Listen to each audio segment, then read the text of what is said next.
Welcome to Blind Bankers of India. The videos uploaded on this channel are recorded for educational purposes. These are specially designed for persons with vision impairment.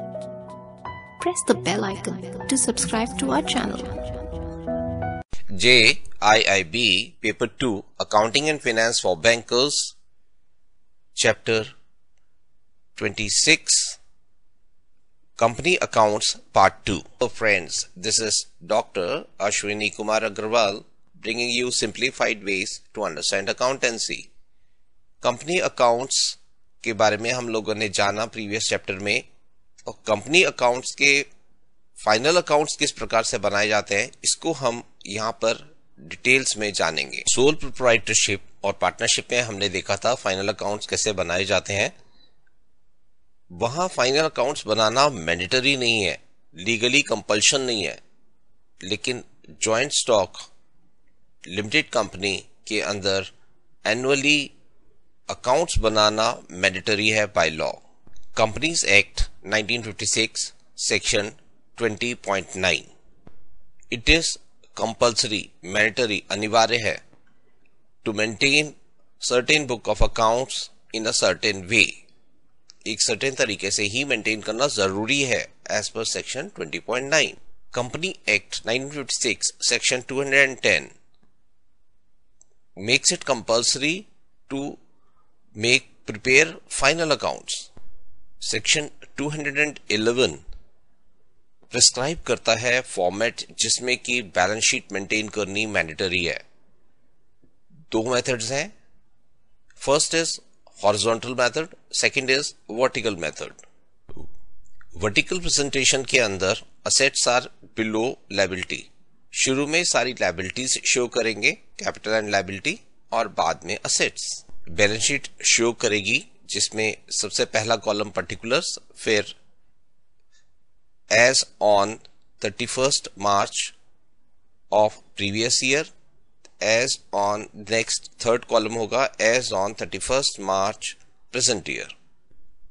Balance sheet में सबसे पहले show होगा share capital, share capital के अंदर authorised capital, next shares of dash dash value dash dash number issued, so share capital, subscribed, face value of the shares and number of shares subscribed, then paid up value, unpaid shares and forfeited shares.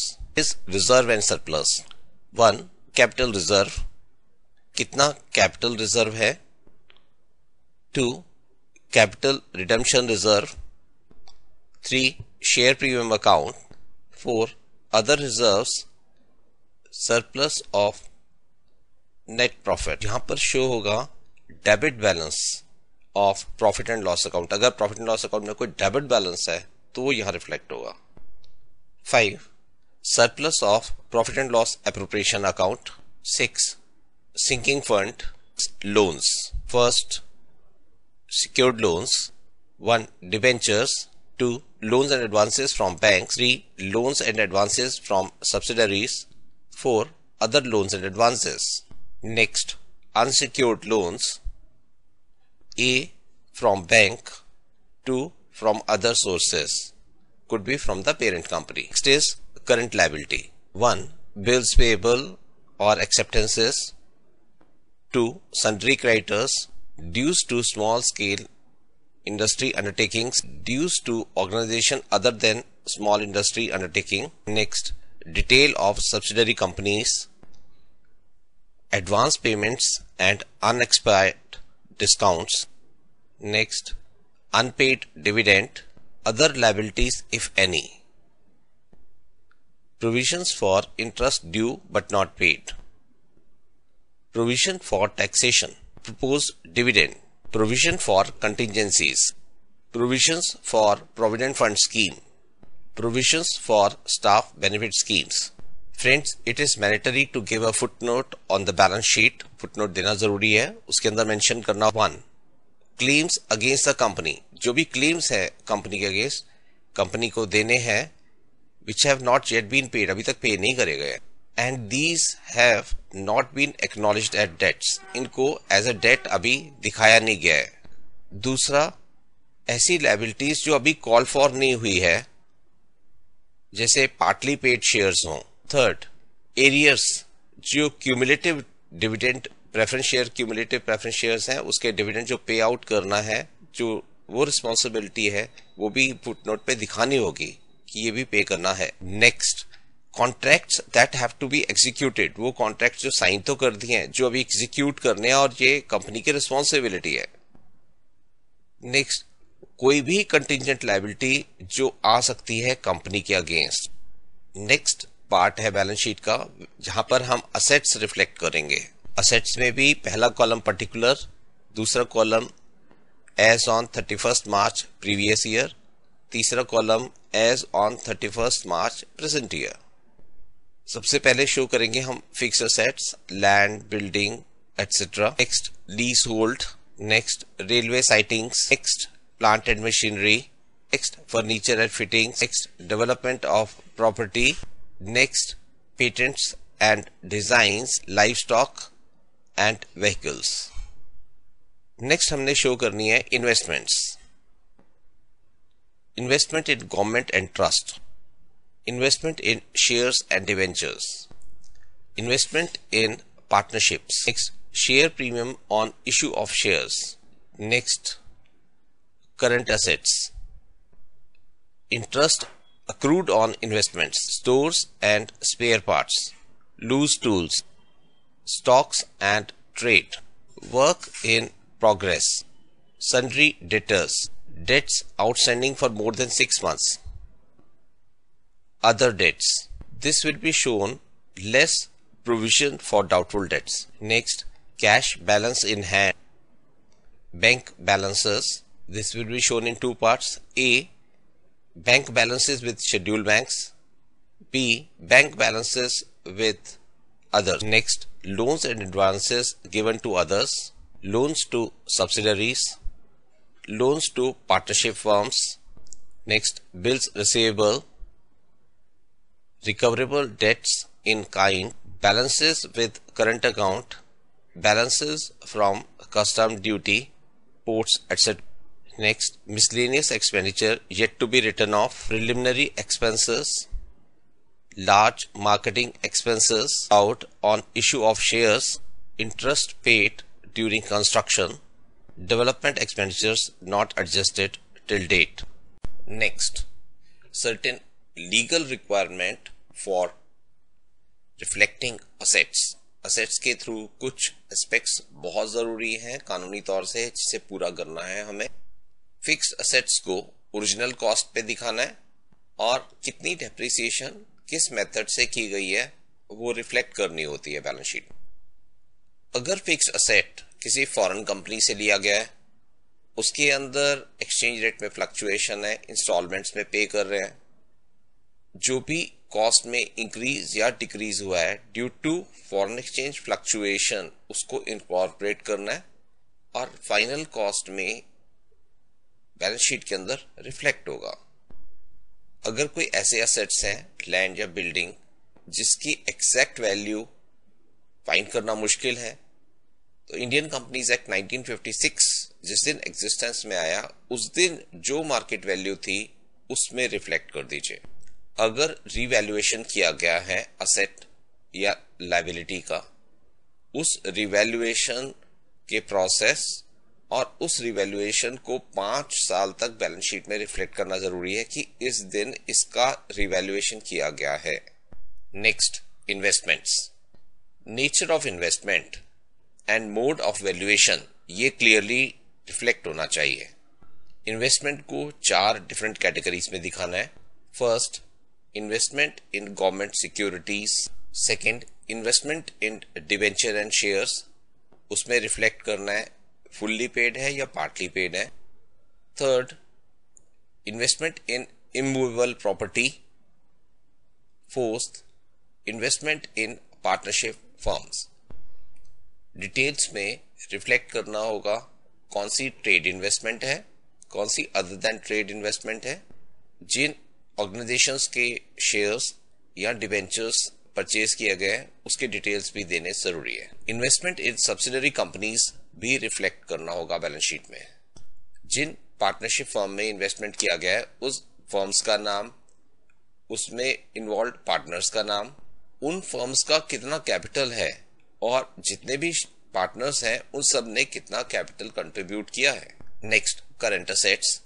अगर board को लगता है कि जो current assets हैं उसकी true value नहीं है, जो भी उनका ओपिनियन है वो भी बैलेंस शीट के फुटनोट में रिफ्लेक्ट करना होगा। Stock, inventory, work in progress और रॉ मटेरियल को सेपरेटली शो करेंगे और मेथड ऑफ इवैल्यूएशन भी रिफ्लेक्ट करेंगे। सन्ड्री डेटर्स में डिटेल देने होंगे, कितने सन्ड्री डेटर्स फुल्ली सिक्योर्ड हैं, सन्ड्री डेटर्स जो अनसिक्योर्ड हैं एंड सन्ड्री डेटर्स जिन्हें कंपनी डाउटफुल मानती है। इन सब बातों का डिस्क्लोजर करना होगा। इंफॉर्मेशन देनी होगी जो डायरेक्टर्स को लोन एक्सटेंड करा गया है या डायरेक्टर्स ने कहीं और से लोन लिया है या डायरेक्टर्स किस कंपनी में है, जिस कंपनी में कंपनी ने जगह से कहां से लोन लिया है उसकी इंफॉर्मेशन भी देनी होगी। डायरेक्टर्स वही हैं जिनसे रॉ मटेरियल परचेज किया है या कुछ परचेजेस करी हैं बिजनेस के लिए। प्रोविजन फॉर बैड डेट, जो डाउटफुल डेट्स हैं उनसे ज्यादा नहीं होना चाहिए, अगर है तो वह जनरल रिजर्व में शो होगा। बैंक बैलेंस में डिटेल्ड इंफॉर्मेशन देनी होगी। Bank balance lying with scheduled banks, call accounts and other places. If balance is not with scheduled commercial banks, तो रिफ्लेक्ट करना होगा किस कंपनी के पास है और कितना बैलेंस है। अगर कंपनी का पैसा किसी और बैंक में रखा गया है जो कि शेड्यूल्ड कमर्शियल बैंक नहीं है, उस बैंक में किसी भी डायरेक्टर का क्या इंटरेस्ट है वो भी बैलेंस शीट में रिफ्लेक्ट करना होगा। नेक्स्ट, लोन्स एंड एडवांसेस के डिटेल देने होंगे और डायरेक्टर्स के जो करंट अकाउंट है वो कहां पर है और कितना बैलेंस है वो भी रिफ्लेक्ट करना होगा। नेक्स्ट, मिसलेनियस एक्सपेंडिचर, हर आइटम को क्लियरली रिफ्लेक्ट करना होगा। Next, debit balance profit and loss का वो जनरल फ्री रिजर्व में से डिडक्ट करके रिफ्लेक्ट करना होगा। नेक्स्ट टॉपिक है legal requirements for showing the liabilities in the balance sheet. Balance sheet के अंदर जब लायबिलिटी शो करते हैं तो किन कानूनी बातों का खास ध्यान रखना है। लायबिलिटी में शो करना होगा authorised capital, subscribed capital, paid up capital. Also show calls in arrears, face value her share की, कितने शेयर्स हैं, कितने सब्सक्राइब्ड शेयर्स हैं, इंफॉर्मेशन देनी होगी। शेयर्स क्लासिफिकेशन देना होगा, कितने इक्विटी शेयर्स हैं, कितने नॉन वोटिंग शेयर्स हैं, कितने प्रेफरेंस शेयर्स हैं। रिफ्लेक्ट करना होगा कितने शेयर्स विदाउट कैश दिए गए हैं, बोनस शेयर कितने इश्यू करे गए हैं इसका भी रिफ्लेक्शन करना होगा। Capitalisation of reserve, it should be clearly stated, एकदम क्लियर कट तरीके से शो करना होगा कितना कैपिटल रिजर्व कहां से और कैसे बनाया। नेक्स्ट, अगर रिडम्पशन शेयर्स हैं, प्रेफरेंस शेयर्स रिडम्पशन वाले हैं, कब रिडम्पशन ड्यू है और what are the conditions under which these have to be redeemed, whether discount, whether premium, whatever the details are, has to be reflected, has to be shown. Next, detail of issued capital दिखाना होगा। जितनी भी calls due है उसके अंदर show करना होगा कितनी कॉल्स, आउटस्टैंडिंग कॉल्स हैं, कॉल मनी है जो डायरेक्टर से एक्वायर करना है कंपनी ने। फोरफिटेड शेयर्स के अंदर कितना अमाउंट फोरफिट किया गया है जो पेड अप था, और जब इन्हें री इशू किया जाता है जो भी उसमें प्रॉफिट होता है वो जनरल कैपिटल रिजर्व में ट्रांसफर करना होगा। अगर कंपनी एक सब्सिडरी कंपनी है तो होल्डिंग कंपनी कितने शेयर्स होल्ड कर रही है, what rate it is holding, वो सब डिटेल शो करना है। नेक्स्ट, अगर प्रेफरेंस शेयर्स से जो प्रीमियम आया है उसका यूटिलाइजेशन कैसे किया गया है वो रिफ्लेक्ट करना होगा। उससे क्या बोनस शेयर इशू करे गए या किन चीजों को डिस्काउंटिंग की गई वो रिफ्लेक्ट करना होगा। Balance taken from profit and loss appropriation account, ध्यान रहे profit and loss appropriation account, that is after paying off dividend, taxes etcetera. Profit and loss appropriation account का अगर डेबिट बैलेंस है तो वो कमिटेड रिजर्व में से माइनस करके रिफ्लेक्ट किया जाएगा। अगर सिंकिंग फंड या रिडम्पशन फंड क्रिएट किया गया है तो रिफ्लेक्ट करना होगा कि ये फंड कहां इन्वेस्ट किया गया है। बैलेंस शीट में शो करना होगा कि ये जो फंड है ये इन्वेस्टमेंट आउटसाइड द इंडस्ट्री किया गया है, आउटसाइड द ऑर्गेनाइजेशन किया गया है। नेक्स्ट, बैलेंस शीट शो करती है सिक्योर्ड लोन्स जो ऑर्गेनाइजेशन ने लिए हैं। डिबेंचर्स में रिफ्लेक्ट करना होगा कब ड्यू हैं एंड किन टर्म्स एंड कंडीशंस पे रिडीम किए जाएंगे। अगर कोई डिबेंचर कंपनी के नॉमिनी या ट्रस्टी के नाम है वो भी बैलेंस शीट में रिफ्लेक्ट करना होगा, शो करना होगा। कंपनी ने यदि डायरेक्टर से लोन लिया है वो भी रिफ्लेक्ट करना होगा, कितना इंटरेस्ट पे करा है वो भी, और कितना आउटस्टैंडिंग इंटरेस्ट है वो भी रिफ्लेक्ट करना होगा। जो भी कंपनी ने सिक्योर्ड लोन लिए हैं, क्या सिक्योरिटी दी है उसके डिटेल्स देने होंगे। अगर कंपनी का लोन की गारंटी डायरेक्टर ने दी है वो भी रिफ्लेक्ट करनी होगी। नेक्स्ट, अनसिक्योर्ड लोन्स, अगर लोन किसी डायरेक्टर से लिए हैं, मैनेजर से लिए हैं, किसी ऑफिशियल से लिए हैं, सेक्रेटरी से लिए हैं, उन्हें सेपरेटली शो करना होगा। इन अनसिक्योर्ड लोन्स पर क्या रेट ऑफ इंटरेस्ट दिया जा रहा है और कितना इंटरेस्ट दिया गया है जो डायरेक्टर्स हैं उसका भी इंफॉर्मेशन देनी होगी। वो लोन्स जो विद इन 1 ईयर रिपे करने जाएंगे उन्हें शॉर्ट टर्म लोन्स कहा जाएगा या current liability. Next, current liabilities, जितनी भी पेमेंट्स ड्यू हैं उनको सेपरेटली शो करना होगा। जितनी भी आउटस्टैंडिंग एक्सपेंसेस हैं उनको सेपरेटली मेंशन करना होगा विद डिटेल्स। जहां भी प्रोविजनिंग की गई है, पिछले साल कितनी प्रोविजनिंग थी, इस साल कितनी प्रोविजनिंग है, ये दोनों रिफ्लेक्ट होंगी बैलेंस शीट में। Current account balance with directors, managers and other officials has to be shown separately. Next, contingent liability, ये फुटनोट में शो करना मैंडेटरी है। जो भी लायबिलिटीज कभी भी अराइज हो सकती हैं उनको डिपिक्ट करना बैलेंस शीट में एज अ फुटनोट एक मैंडेटरी कंडीशन है। Uncalled amount of partly paid share, जो पार्टली पेड शेयर्स हैं और जितना पैसा अभी कॉल नहीं किया है जो कि एक तरह की लायबिलिटी है, इसका भी क्लियर कट रिफ्लेक्शन होता है फुटनोट में। इसी तरह से जो डिविडेंड आउटस्टैंडिंग है प्रेफरेंस शेयर्स पे जिसकी कमिटमेंट कंपनी ने कर रखी है वो भी रिफ्लेक्ट करना जरूरी। Next, contract that have to be executed, जो भी ऑब्लिगेशन कंपनी की है वो रिफ्लेक्ट करनी होगी। The amount of guarantee given by the company on behalf of the directors and other officials should be shown in the balance sheet. Next, legal requirement for profit and loss account. Profit and loss का कोई prescribed format नहीं है, जैसे कि balance sheet के लिए format दिया गया है, लेकिन शेड्यूल 2 गाइड करता है। प्रॉफिट एंड लॉस अकाउंट जिस ईयर को रिफ्लेक्ट कर रहा है उसी के अकाउंट को टेक केयर करेगा। प्रॉफिट एंड लॉस अकाउंट जो भी एक्सपेंडिचर और इनकम है उसके सारे एस्पेक्ट्स को रिफ्लेक्ट करेगा। कोई एक्सपेंडिचर और नॉन रेकरिंग है या एक डिफरेंट एक्सपेंडिचर है उसके डिटेल्स देगा। प्रॉफिट एंड लॉस अकाउंट जो भी रिफ्लेक्शंस करेगा डिफरेंट एस्पेक्ट्स के, उसके प्रीवियस ईयर के फिगर्स भी साथ साथ लिखेगा। जो भी income and expenditure profit and loss में शो कर रहा है उसकी प्रॉपर ग्रुपिंग करेगा जिससे वो आसानी से समझ में आ सके। Profit and loss account net profit show करेगा before taxation, before payment of dividend, before transferring to any reserves. Next, profit and loss appropriation account, इस नेट प्रॉफिट को कैसे एप्रोप्रिएट किया गया है, कहां टैक्सेशन पर गया है, जहां जहां भी प्रॉफिट का एप्रोप्रिएशन किया गया है, यूटिलाइज किया गया है, उसके डिटेल देना होगा और कितना पोर्शन रिजर्व्स में ट्रांसफर किया गया है वो भी रिफ्लेक्ट करना होगा।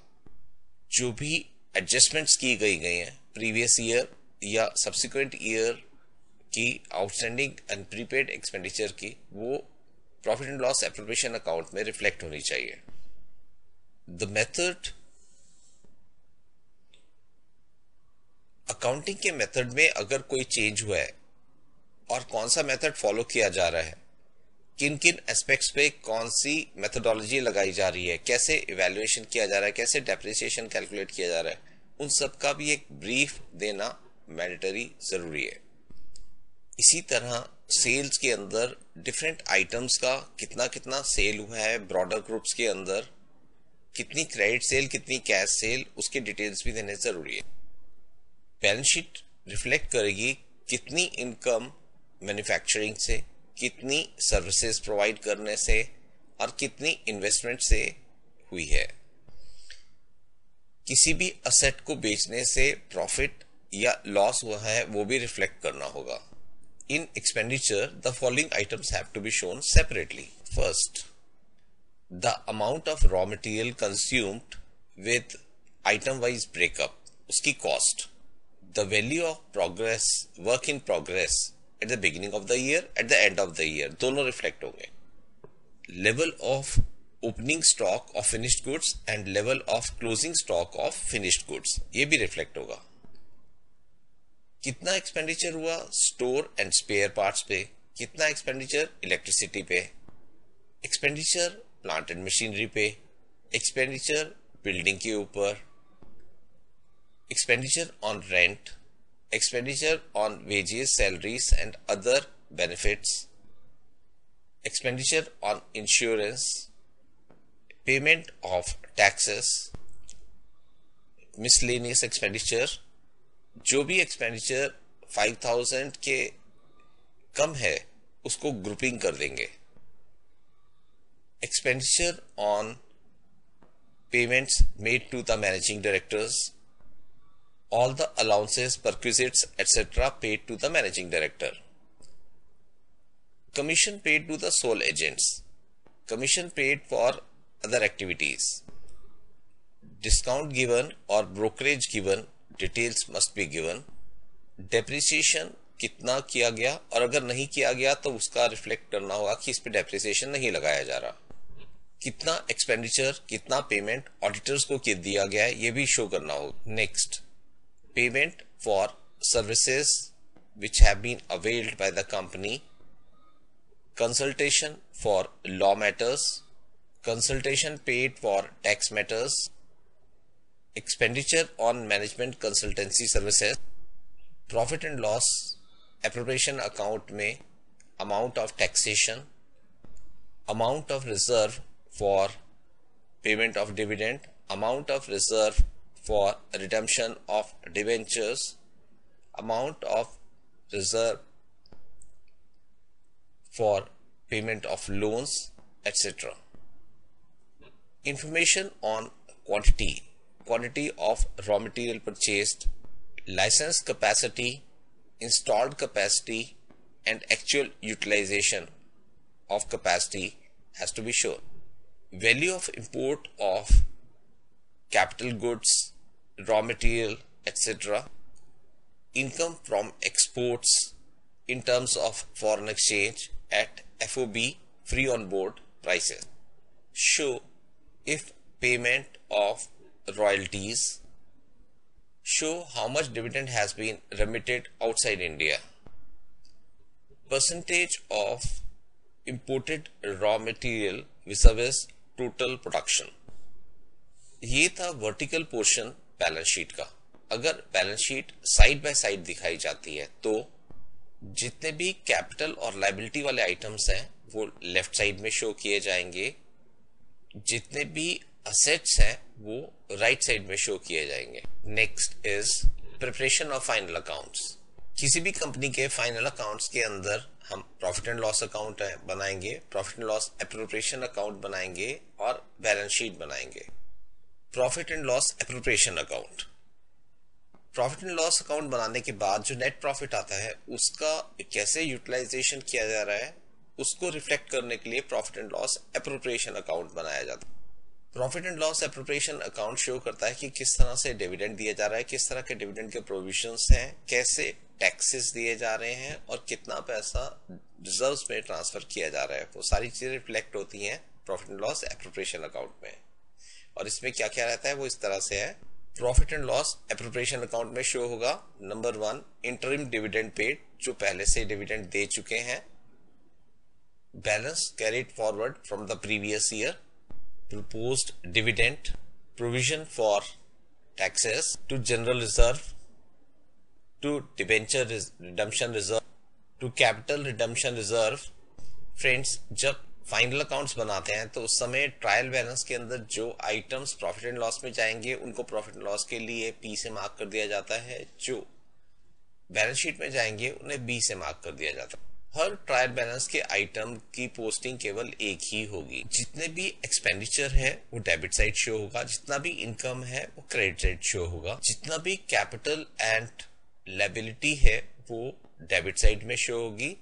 ध्यान से सुन लें, जितनी भी लायबिलिटी और कैपिटल है वो क्रेडिट साइड शो होगा, जितना भी असेट्स है वो डेबिट साइड शो होगा। डेबिट साइड में शो होगा एक्सपेंडिचर, असेट्स, क्रेडिट साइड में शो होगा इनकम, कैपिटल और liability. Review of the chapter. Company के अकाउंट्स के फाइनल अकाउंट्स बनाने मैंडेटरी हैं, जैसा कि पार्टनरशिप फर्म में मैंडेटरी नहीं है, सोल प्रोप्राइटर में मैंडेटरी नहीं है। इसके अंदर सर्टेन नॉर्म्स हैं, स्टैंडर्ड्स हैं जिसे हमें फॉलो करना है। बैलेंस शीट वर्टिकल स्ट्रक्चर है और हॉरिजॉन्टल स्ट्रक्चर है। अगर वर्टिकल स्ट्रक्चर में है तो जितने भी डिटेल्स हैं वो सारे हमें रिफ्लेक्ट करने हैं, और फुटनोट्स के अंदर हमें उनकी कंटिजेंट लायबिलिटी, जितनी भी इंफॉर्मेशन रिलेटेड टू डायरेक्टर्स है वो सारी की सारी रिफ्लेक्ट करनी है। सो फ्रेंड्स, हमने कैपिटल अकाउंट या जितनी भी हमारी कंपनीज हैं उनके अकाउंट्स के अंदर फाइनल अकाउंट्स बनाने में किन एस्पेक्ट्स का ध्यान रखना है, कैसे सारे डिटेल्स देने हैं, वो सब चीजें हमने समझी। इसे 1 या 2 बार जब इस चैप्टर को आप पढ़ेंगे, समझेंगे, तो ऑटोमेटिकली चीजें ब्रेन पे इंस्टॉल हो जाएंगी, स्ट्रक्चर इंस्टॉल हो जाएगा, कॉन्सेप्चुअल क्लैरिटी आ जाएगी, और कितना विविड है balance sheet, profit and loss account and profit and loss appropriation account of A company, कितने सिस्टमैटिकली उसको प्रेजेंट किया जाता है, जिससे कि कंपनी का ट्रू रिफ्लेक्शन सामने आ जाता है कि हमने बहुत अच्छे से समझा। Thank you friends for being with me. कोई फीडबैक हो तो आप दीजिए akarawal99@gmail.com और मोबाइल 9999428886। Thank you.